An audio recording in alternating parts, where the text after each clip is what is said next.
So good morning and happy Advent. This is my favorite time of year. I love Advent. There are a few lines from when somebody gets ordained that have stuck with me over the years. One is a line that the bishop says to the man who is about to be ordained a deacon or a priest. And just after the promises that the man makes, the bishop says, "May God, who has begun the good work in you, bring it to fulfillment." The line is taken from today's second reading, St. Paul's letter to the Philippians. It's been a line that I prayed with a lot over the course of the years. It's a great Advent prayer. May God, who has begun the good work in you, bring it to fulfillment. As anyone who is married or has been ordained knows, it's not simply about the excitement of the wedding day or ordination. It's about living out the sacrament of matrimony or holy orders over the course of a lifetime. We may be starstruck by the beauty and excitement of that one day, but it's living out the sacrament with consistency over time that we find true beauty and goodness. It's about making decisions for our vocation, for Christ, day in and day out. When I or any of us finds it difficult to make daily decisions in that regard, then living out the big decision or commitment becomes much more difficult.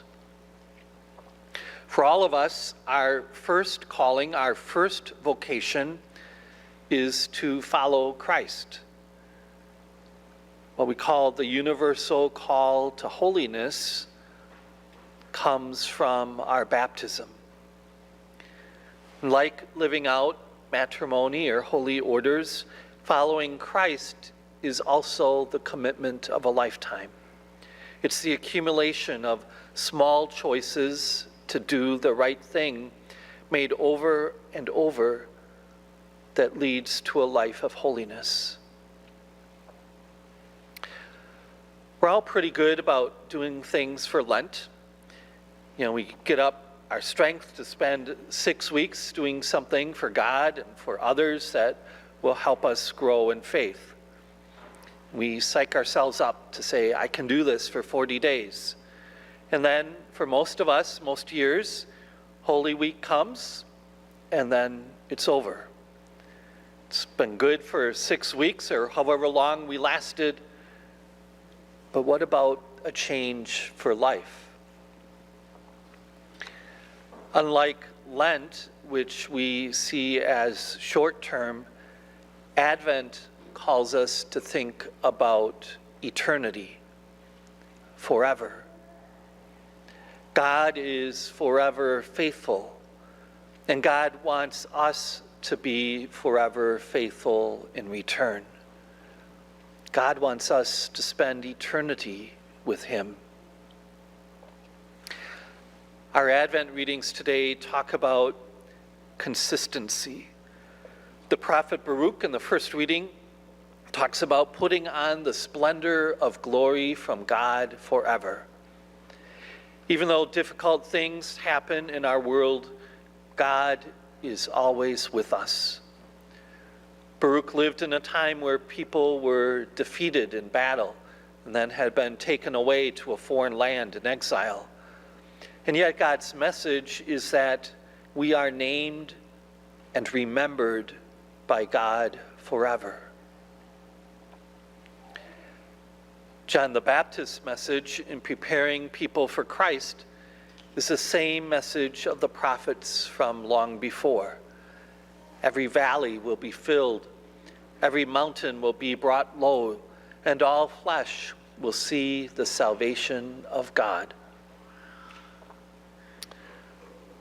Once we are starstruck by the consistency of God, St. Paul tells us how to live in response. Knowing that God is faithful, St. Paul asks us to be faithful day in and day out. He asks that we allow God to continue to be at work in us, that our love may increase more and more. He asks that we pay attention to or discern what is of value, what is going to last, what is of God, so that we might focus on those things.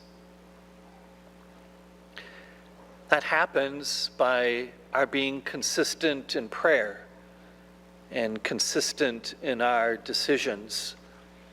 It happens by knowing that God is always there, waiting for us to come to him.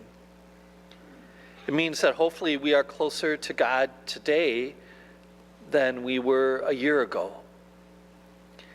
A good marriage or a good life as a priest doesn't mean that there are not struggles and problems, but it does mean that over time we commit ourselves more and more, over and over again, to our vocation as spouse or priest. It means that all of us do that in our vocation as a child of God. We choose today to spend time with God. We choose today to sacrifice for others. We choose today to recognize God's presence with us. And in making those choices today, it becomes easier to make them again tomorrow. Over time, we become who God calls us to be, people of holiness. And that's why worshiping God here at Mass week after week is so important. It defines who we are. As we gather consistently at Mass to worship God, God then strengthens us through his gift of the Eucharist. That is our Advent prayer. As we are star-struck by God's consistency, may God, who has begun the good work in us, bring it to fulfillment.